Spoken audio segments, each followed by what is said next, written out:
Hey everyone, welcome back to the Russell D. McLean YouTube channel. This is our 5th video, and today we're diving into the topic of the 7 biggest mistakes that entrepreneurs make when they don't add value, velocity, and volume to their offline lead generation strategy.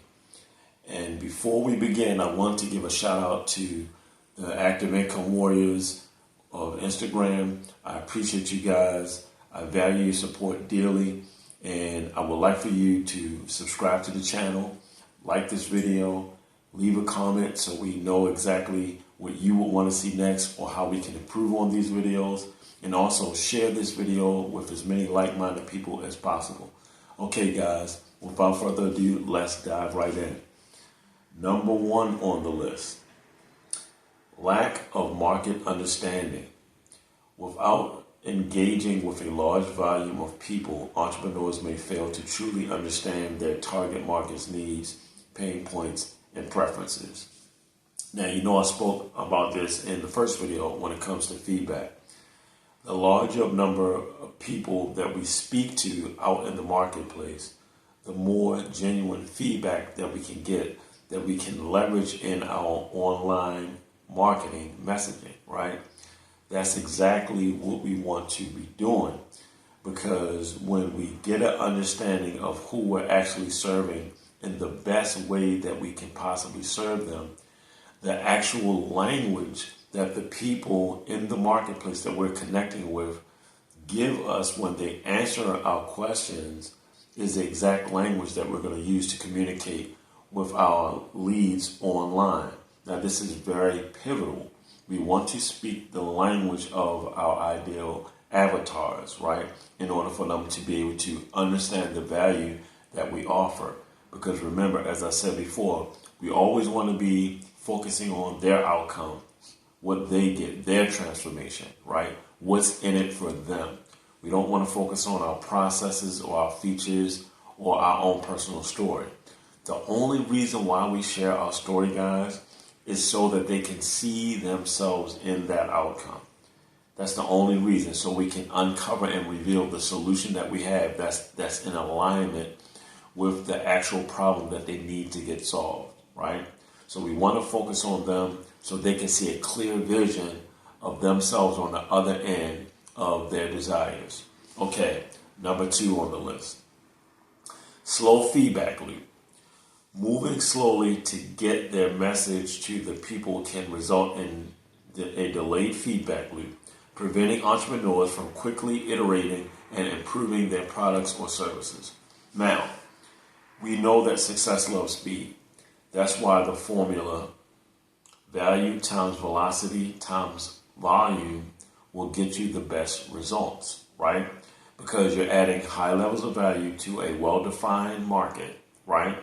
And you're actually moving with velocity. That means you're speedily moving through the process of connecting with individuals. And you're actually saying less, right?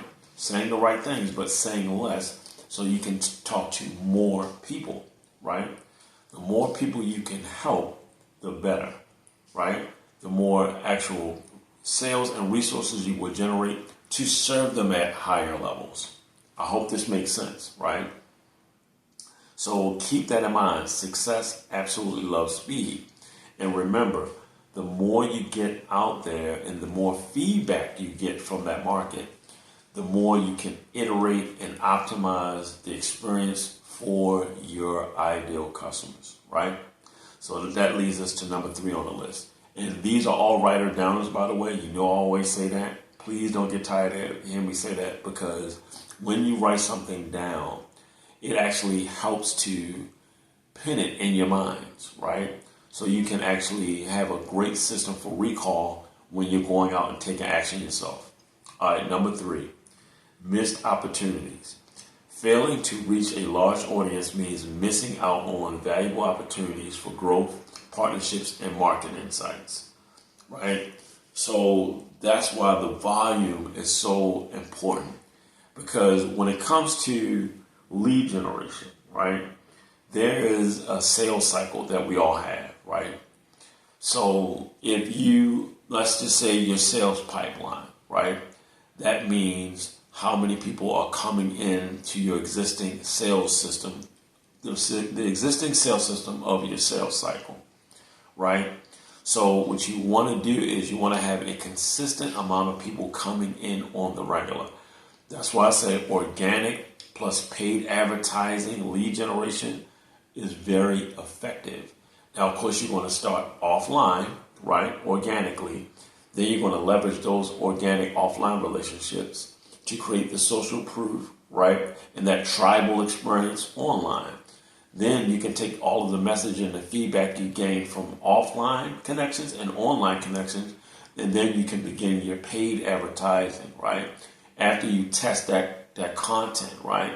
And remember, your content always has to have a context that is relatable to your ideal avatar, right? Avatar meaning your ideal customer, client, or student, right? So you definitely want to have that messaging dialed in. It has to speak to their pain points, what they value, the transformations that they want, right? And the ultimate outcomes that they're looking to get from using your service or product, right? Or information. All right. So, number 4, ineffective marketing. Without moving with velocity, entrepreneurs may struggle to effectively market their offerings, leading to low visibility, and awareness among potential customers. You must not leave opportunity on the table because it's not all about the money. Of course, the money is important because we use the money to love the people. But the biggest thing is the opportunity for connections, the opportunities to add value, the opportunities to solve problems in people's lives, right? That is what we want to focus on. The larger number of people that we can use, the more problems we can then solve, and the more resources we can generate to solve the problems at a higher level. I hope that makes sense, right? So now moving on to number 5, limited innovation. By not interacting with a diverse range of people, entrepreneurs may limit their exposure to new ideas and innovative solutions, hindering their ability to create unique value propositions. Because remember, when you're gaining that feedback from interacting with people by asking really, really good questions and actually mastering the art of listening well, because remember, they provide you the content which will enable you to provide the context in your messaging, right? And that content is going to be that unique language of your niche, right? And remember, we don't want to niche it down too small because we want to serve a large enough community in the marketplace that we can actually have a sustainable business that we can scale. Why? Because we want to generate as much resources as possible so we can serve our audience at a higher level, right? Okay, so number 6, stagnant growth. Without adding a high enough level of value, entrepreneurs risk plateauing in terms of growth and revenue, as customers may not see compelling reasons to choose their offerings over competitors. Now, remember, right, going back to number 5, you are going to have a very unique value proposition, right? A USP, unique selling point, right? That sets you apart, because what you don't want to do is commoditize your experience or your customers or consumers' experience of your business, right? You want to stand out. You become competitive with others when you actually don't do your best to stand out and don't differentiate yourself by adding unique value, right? And a good way to do that is to look out in the marketplace at your peers that are serving in a similar market, and you can see the gaps that these guys are leaving, and you can easily come in and fill those gaps, right? Which will allow you to stand apart. And that's why I say feedback is the breakfast of champions. You definitely want to use the feedback. Even if someone is speaking harsh, you always remain calm and polite, and you actually take an empathetic approach. You want to use emotional intelligence at all times to let them know that they matter, and you want to move quickly. That's why I'm talking about velocity in solving those problems and iterating that process and actually shouting them out for making you aware that there was a problem to begin with, right? All right, moving on to number 7, guys, the last one. And like I said, whenever you get the 6 on the list right and you fail to do number 7, you are in jeopardy of messing the whole thing up. So pay very close attention to number 7. Failure to adapt. Neglecting to prioritize value, volume, and velocity can result in entrepreneurs being slow to adapt to changes in the market, technology, or customer preferences, putting their businesses at a disadvantage.